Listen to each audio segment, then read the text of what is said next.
The morning sun filtered through the tall windows of First National Bank of Meridian, casting long rectangles of light across the polished floor.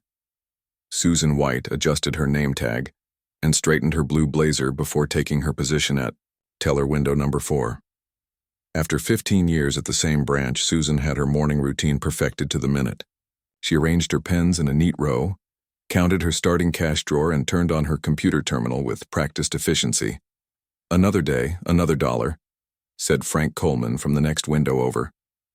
Frank had started at the bank around the same time as Susan, and they had developed the easy friendship of workplace veterans. "Let's hope it's an easy one," Susan replied with a small smile. Mondays were always busy, and this particular Monday in April looked to be especially hectic. A line had already formed before the security guard unlocked the front doors at 9:00 sharp. Susan served the first few customers without incident: an elderly woman depositing her pension check, a small business owner making a cash drop, a college student checking his account balance. She moved through each transaction with professional courtesy and calm efficiency. By mid-morning, the initial rush had slowed to a steady trickle. At 11:17 a.m., Susan called "Next customer, please," without looking up from her computer screen. When she raised her eyes, she found herself facing a tall, broad-shouldered man wearing an impeccably tailored black suit. Something about him immediately commanded attention. His skin was deep brown, almost ebony, with a strange smoothness that caught the light in an unusual way. His features were symmetrical and striking, with cheekbones that seemed too perfectly defined and eyes so dark they appeared to absorb light rather than reflect it. "Good morning," the man said in a rich, deep voice that carried a subtle accent Susan couldn't quite place. "I would like to make a deposit into a corporate account." Susan nodded professionally. "Of course, sir. May I see some identification and the account information?" The man reached into his inner jacket pocket and produced a sleek leather wallet. He slid an ID card and a printed bank slip across the counter. "My name is Darren Jackson. I represent Stellar Innovations Incorporated." Susan had never heard of the company, but that wasn't unusual. The bank served many corporate clients. As she reached for the documents, her fingers accidentally brushed against the man's hand. A strange sensation, like a mild electric shock mixed with an intense cold, shot up her arm. She jerked back reflexively, causing the ID card to fall to the counter. "I'm so sorry," Susan stammered, feeling her face grow warm with embarrassment. She quickly picked up the fallen card. Darren Jackson didn't seem offended. He simply looked at her with those unnaturally dark eyes, his expression calm and observant. For a brief moment, Susan thought she saw a flicker of something, curiosity perhaps, cross his face. "No need for apologies," he said smoothly. "These things happen."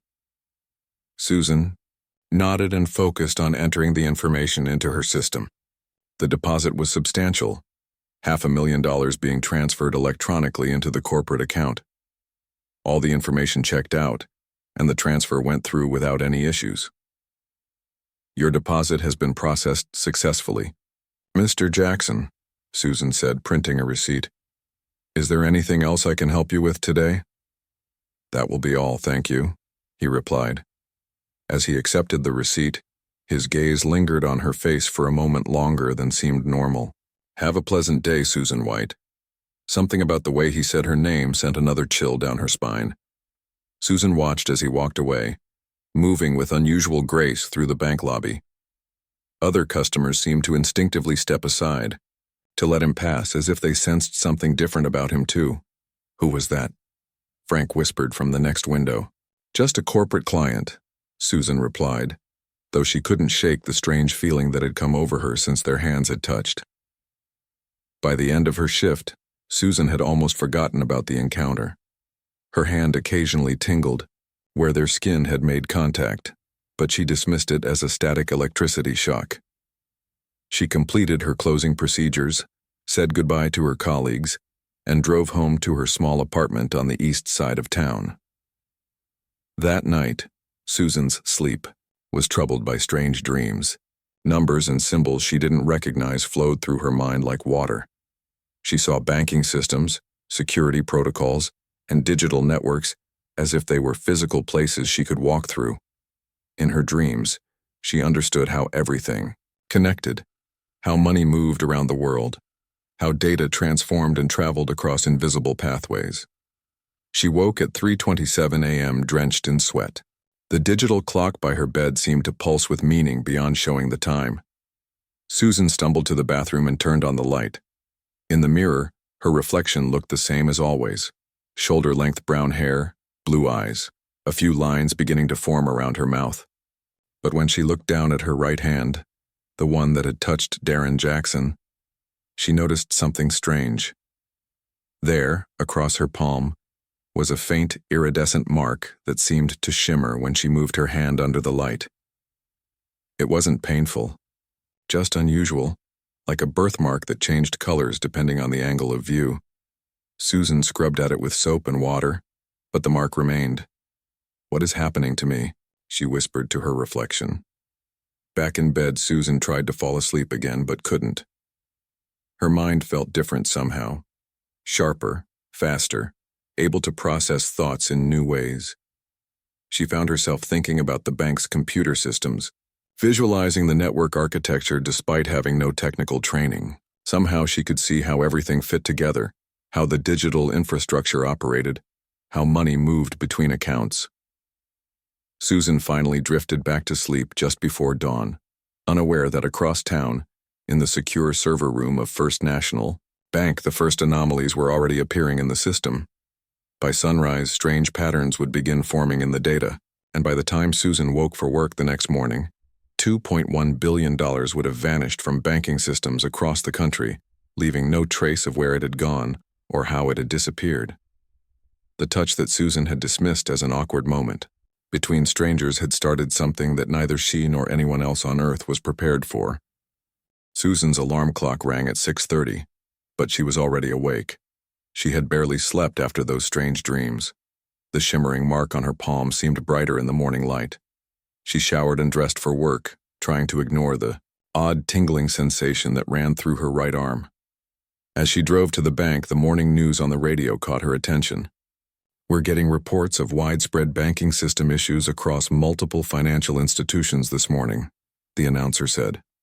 "Several major banks are reporting technical difficulties. Customers are advised to delay non-essential transactions until these issues are resolved." Susan frowned. In 15 years, she had never experienced a major system outage. Minor glitches, yes, but nothing that made the news. She pulled into the employee parking lot and noticed several unfamiliar cars, already there despite being 30 minutes early. Inside, the bank was in chaos. The branch manager, Bill Rogers, was speaking urgently on the phone while the IT manager, Peter Goldman, typed frantically at a computer terminal. Several men and women in suits Susan didn't recognize stood in small groups, talking in low, serious voices. "Susan!" Bill waved her over. "Thank goodness you're here. We've got a situation." "I heard something on the radio about system issues," Susan said. Bill ran a hand through his thinning hair. "It's much worse than that. There's money missing. A lot of money." Peter looked up from his computer. "Not just missing. It's like it was never there at all. The digital records have been altered somehow." "How much are we talking about?" Susan asked, a strange sense of dread building inside her. "From our bank alone? About $70 million, Bill said. "But we're not the only ones affected. Early estimates are saying around $2.1 billion total has vanished from various institutions overnight." Susan felt her knees go weak. The number $2.1 billion seemed to flash in her mind like a warning light. Somehow she knew this was connected to her encounter with Darren Jackson. "The FBI and Treasury Department are already involved," Bill continued. "They'll be interviewing all staff who worked yesterday. But in the meantime, the bank will remain closed to customers until further notice." One of the unknown men in suits approached them. "I'm Agent Kyle Harris, FBI Cyber Division. We need to set up a command center here. Mr. Rogers, is there a conference room we can use?" As Bill led the agent away, Peter motioned for Susan to come closer to his terminal. "Look at this," he said, pointing to his screen. "I've never seen Anything like it. The code is rewriting itself faster than I can track it. It's like it's alive somehow. Susan leaned over his shoulder. The screen showed lines of code scrolling rapidly. But instead of seeing nonsense as she would have expected, Susan found she could understand it perfectly. The symbols and numbers made complete sense to her, as if she had been reading code her entire life. I can see what it's doing, she whispered, almost to herself. Peter looked at her in surprise. What did you say? Susan blinked, suddenly aware of how strange her comment must have sounded. Nothing, just thinking out loud. Hey, Susan, Peter said, noticing her hand as she pointed at something on the screen. What's that on your palm? Some kind of rash? Susan quickly pulled her hand back and tucked it into her pocket. It's nothing. Just a reaction to some new soap. Throughout the morning, more officials arrived at the bank. Staff were questioned, one by one, about anything unusual they might have noticed the previous day. Susan waited anxiously, knowing her turn would come. What would she tell them? That she had touched a strange man's hand and now had strange dreams and a glowing mark? They would think she was crazy. When it was finally her turn to be interviewed, Susan was led to a small office where two agents waited, Agent Harris, whom she had seen earlier, and a woman who introduced herself as Agent Linda Murray from the Treasury Department. Ms. White, we understand you've been working here for 15 years, Agent Harris began. Did you notice anything unusual during your shift yesterday? Susan hesitated. It was a normal Monday for the most part, busy in the morning, slower in the afternoon. Any unusual customers? Anyone who seemed nervous or out of place? Agent Murray asked. The image of Darren Jackson flashed in Susan's mind. There was one man, she said slowly. A corporate client making a large deposit. He said his name was Darren Jackson, representing a company called Stellar Innovations. Both agents leaned forward slightly. Tell us about him, Agent Harris said. Susan described Darren's appearance, his unusual accent, and the large deposit he had made. She left out the part about their hands touching and the strange sensation that had followed. We'll need to look into this company, Agent Murray said, making notes. Stellar Innovations doesn't sound familiar. After the interview, Susan returned to her desk, though there was no real work to do with the bank closed to customers. She sat staring at her computer screen, which remained dark. On impulse, she reached out and touched the power button. The moment her fingertip made contact, something extraordinary happened. Instead of simply turning on, the computer seemed to connect directly to her mind. Susan gasped as information flooded her consciousness. She could see the entire bank network as clearly as if it were a physical map laid out before her. More than that, she could sense the changes that had occurred overnight. The missing money wasn't actually gone. It had been moved, redistributed in thousands of tiny transactions to destinations all over the world. Are you okay? Frank asked from nearby, noticing her strange expression. Susan quickly removed her hand from the computer. Yes, just a headache, she lied. By the end of the day, no progress had been made in recovering the missing funds. The officials had set up a permanent operation in the bank's conference room, bringing in additional equipment and personnel. Susan was told to return the next day, though it was unclear what work she would be doing. That night, alone in her apartment, Susan sat on her bed staring at the mark on her palm. It seemed to pulse with its own inner light now. Acting on instinct, she pressed her marked hand against her laptop screen. Immediately, her mind connected to the device. But this time, a message appeared, forming not on the screen, but directly in her thoughts. Hello, Susan White. We need to talk about what's happening to you. Check your email in exactly 3 minutes. Darren Jackson. Susan's heart raced. Whatever had begun with that simple touch in the bank was about to change her life forever. Susan stared at her laptop, her heart beating fast as she waited for the 3 minutes to pass. When the time came, her email program opened by itself. A new message appeared at the top of her inbox, though she hadn't touched the keyboard or mouse.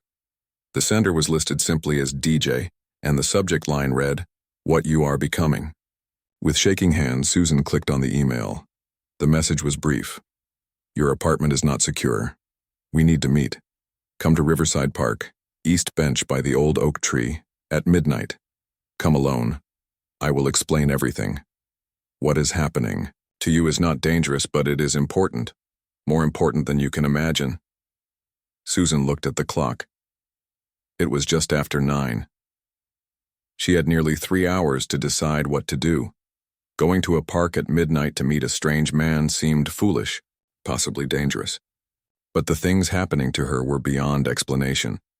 The mark on her hand, her new abilities with computers, the strange connection to the missing money. She needed answers. At 11:30, Susan put on jeans and a dark jacket and drove to Riverside Park. The area was empty at this hour, the only light coming from scattered lampposts along the main paths. Susan found the old oak tree easily enough. It was the largest tree in the park, its massive branches spreading wide over a circular bench. No one was there yet.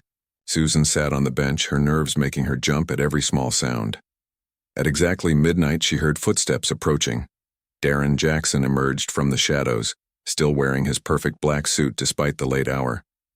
"Thank you for coming," he said in that same strange, accented voice.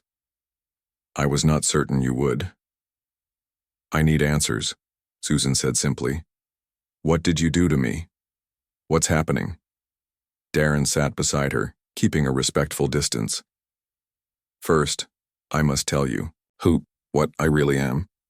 He looked up at the night sky. "I am not human, Susan White. I am a representative of what you might call an alliance of civilizations. We call ourselves the hegemony." Susan stared at him. Under normal circumstances, she would have thought him insane or playing some elaborate joke. But after what she had experienced in the past day, she found herself believing him. "You're saying you're an alien?" she asked quietly. "That is your word for it, yes. My true form is quite different from this human appearance I have adopted. We have been observing Earth for many years. Your planet is approaching a critical stage of development, the point at which many civilizations either destroy themselves or advance to join the wider community of sentient beings." Susan looked down at her marked palm. "And this? What did you do to me when we touched?" "That was unplanned," Darren admitted. "My species communicates partly through direct neural transfer, a sharing of information through physical contact. When our hands touched, my external protection field failed momentarily. A small amount of our interface technology transferred to you. It is integrating with your nervous system, allowing you to interact with electronic systems directly, much as we do." "And the missing money? The $2.1 billion? Was that you too?" Darren nodded. "Not a theft, as your authorities believe. It was a redistribution. A test. A test of what? Of how humanity would respond. The funds were not destroyed or taken off-world. They were moved to thousands of organizations across your planet, research institutions working on clean energy, medicine, poverty reduction, environmental restoration, places where the resources could do immediate good." Susan tried to process this information. "So you're saying you stole billions of dollars just to see what would happen?" "Not stole, redistributed. And yes, to observe your collective response. Will your people focus entirely on finding someone to blame? On recovering the money for the wealthy institutions it came from? Or will they notice the sudden advancements happening in critical areas of human need?" Susan shook her head, trying to make sense of it all. "But why me? Why am I suddenly connected to this?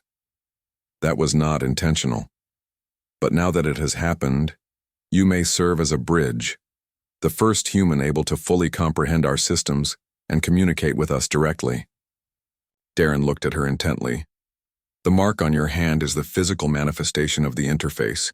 It will allow you to access any digital system on Earth with a thought. You are connected now to the global information network in a way no human has been before." "I don't want this responsibility," Susan said. "I'm just a bank teller. Yet you came here tonight seeking answers rather than hiding from them. That shows courage and curiosity, qualities we value." Darren stood up. In 3 days, representatives from the hegemony will make official contact with your world leaders. Before that happens, we wanted to ensure the interface was working correctly with human biology. You have proven it can. What am I supposed to do now? Susan asked. Tomorrow, 2 people will come to your home. Government agents named Richard Daniels and Laura Bennett.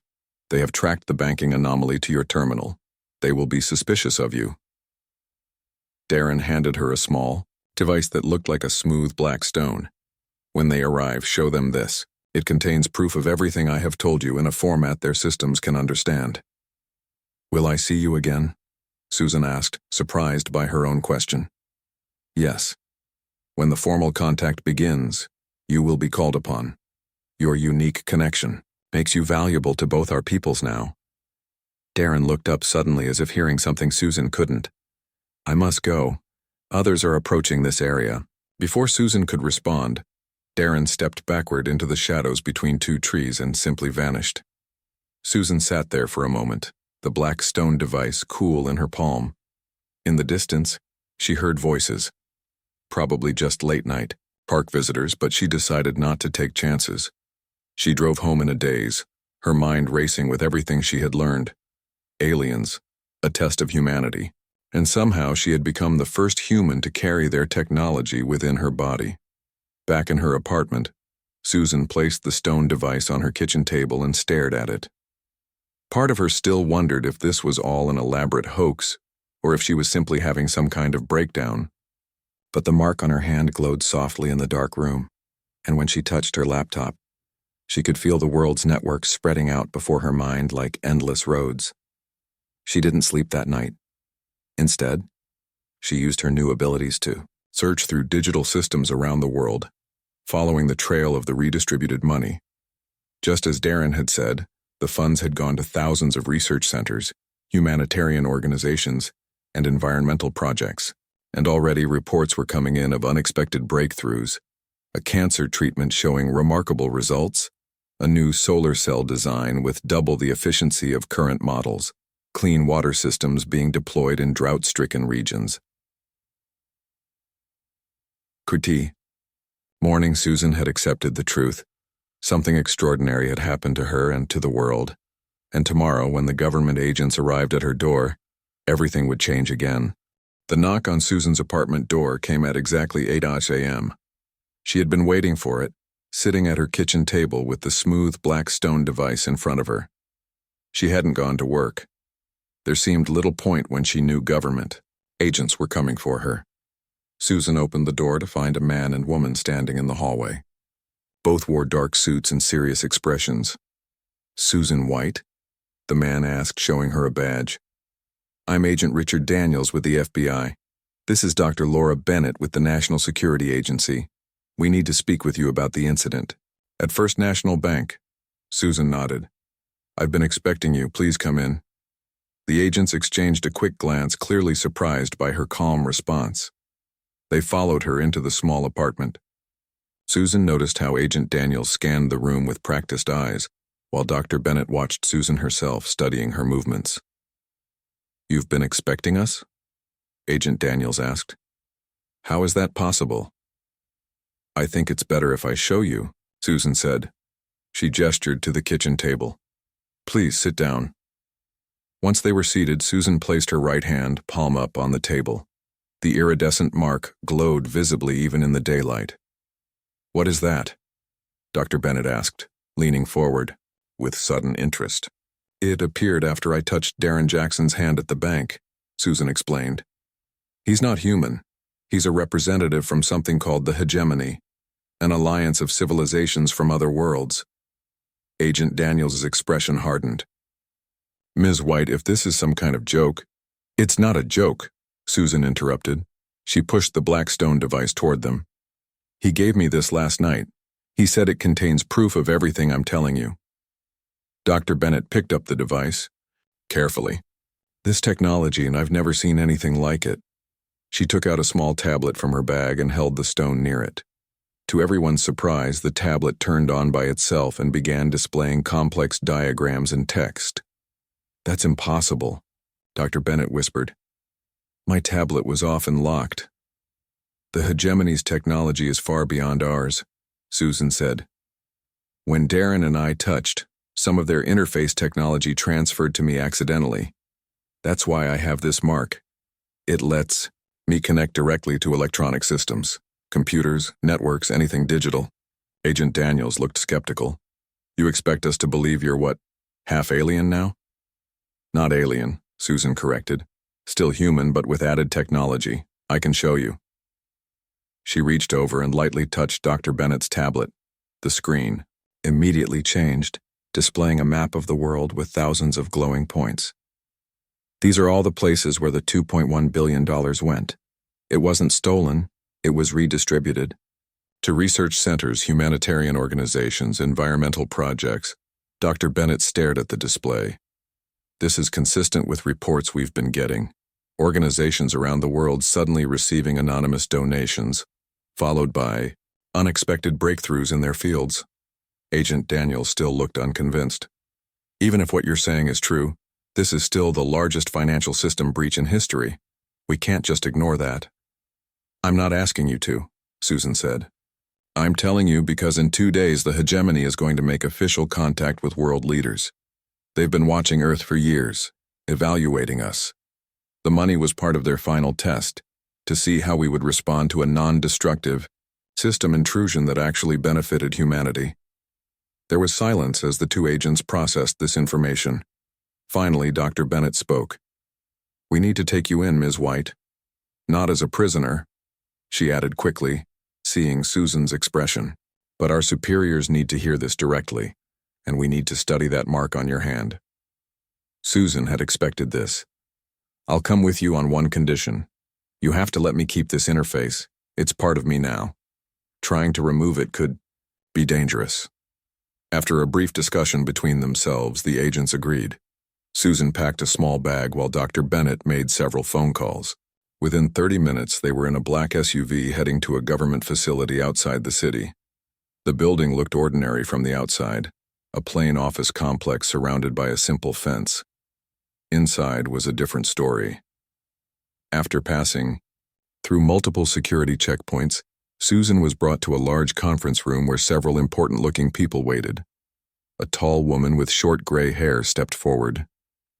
Ms. White, I'm Director Ellen Gray.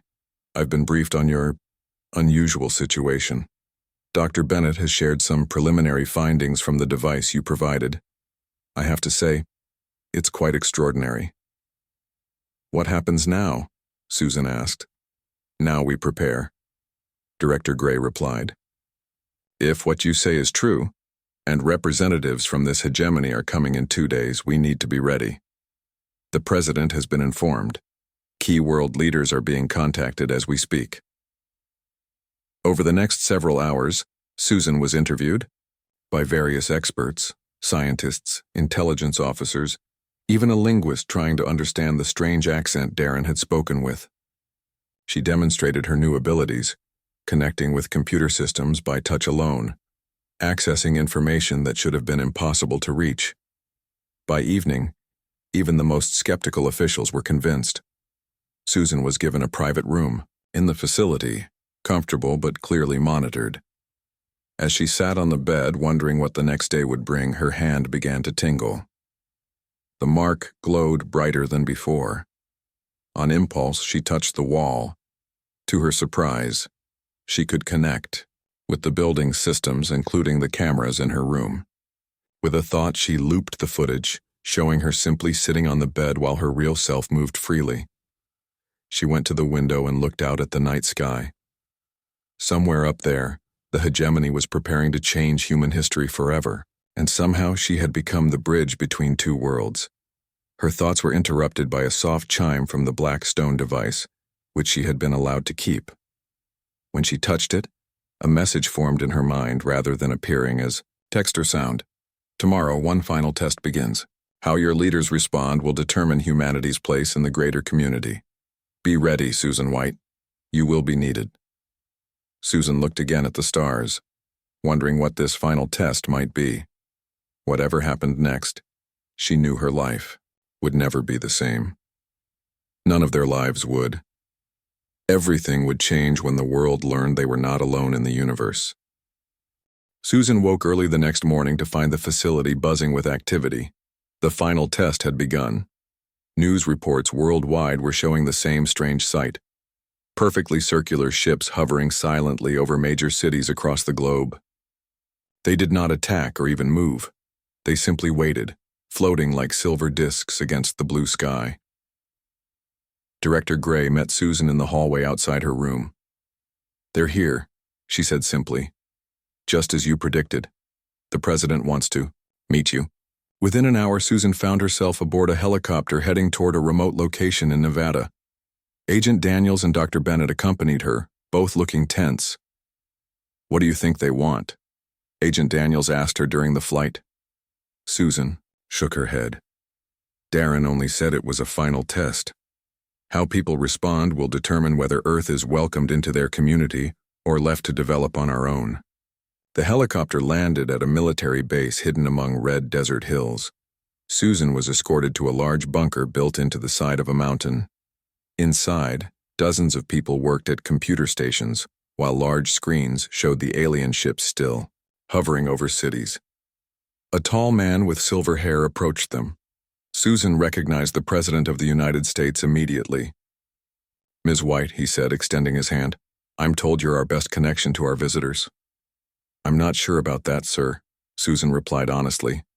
"But I do have this interface technology in me now." The President nodded. "We've received a message."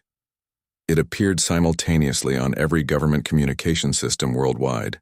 "They're requesting a meeting with world leaders, here at this location, in 2 hours, and they specifically asked for you to be present." Susan felt her heart racing. "Me? Why?" "That's what we'd like to know," said a woman standing nearby. She introduced herself as the Secretary of State.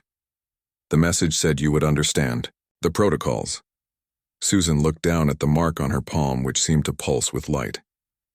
"I think I do," she said slowly. "They're going to use me as a translator, not just for language but for concepts. Their technology in my hand lets me understand things human brains usually can't process." For the next 2 hours, the bunker was filled with frantic activity. World leaders arrived by special flights, security protocols were established, and scientists prepared equipment to study the alien technology. Susan sat quietly, watching it all unfold around her.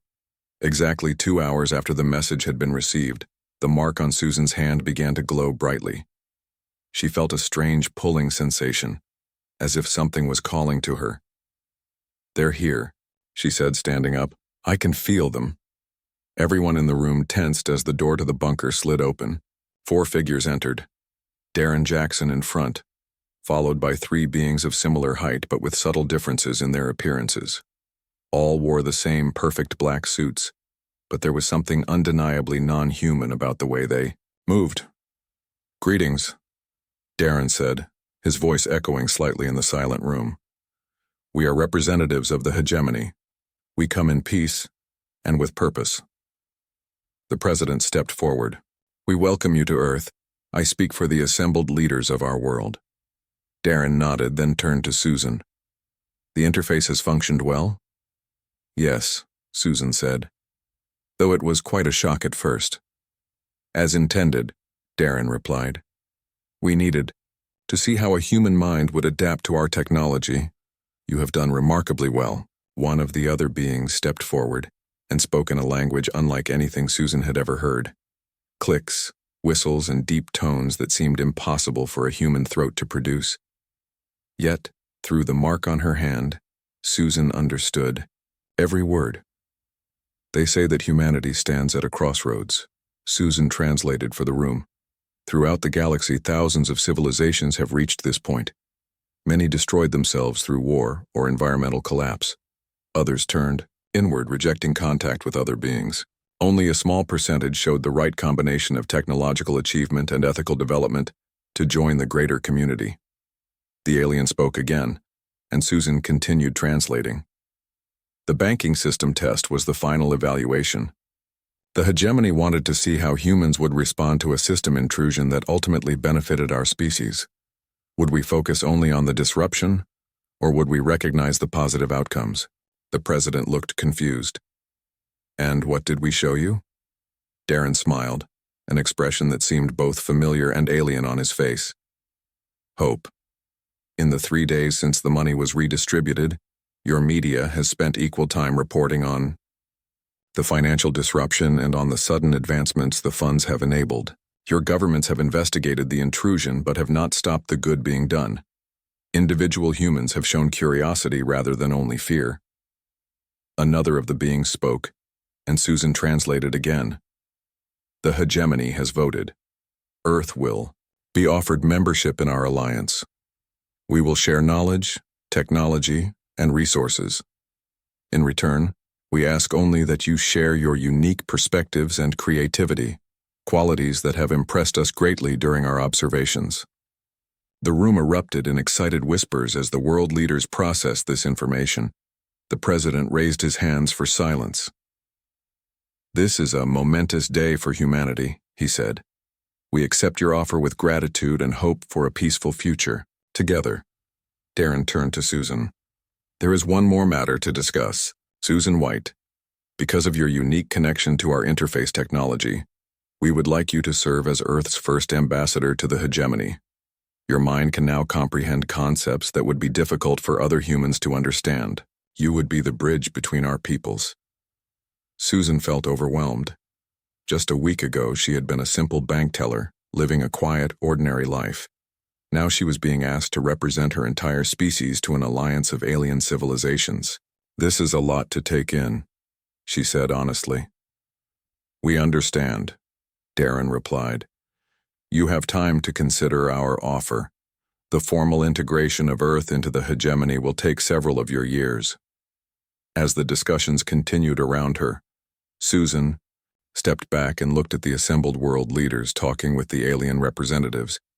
Despite the enormity of what was happening, she felt strangely calm. The interface on her palm glowed softly, connecting her to both worlds. Whatever she decided, whatever came next, humanity had passed the test. They would not face the future alone. And it had all begun with that simple, accidental touch, the moment when a bank teller's hand had brushed against the hand of a being from beyond the stars.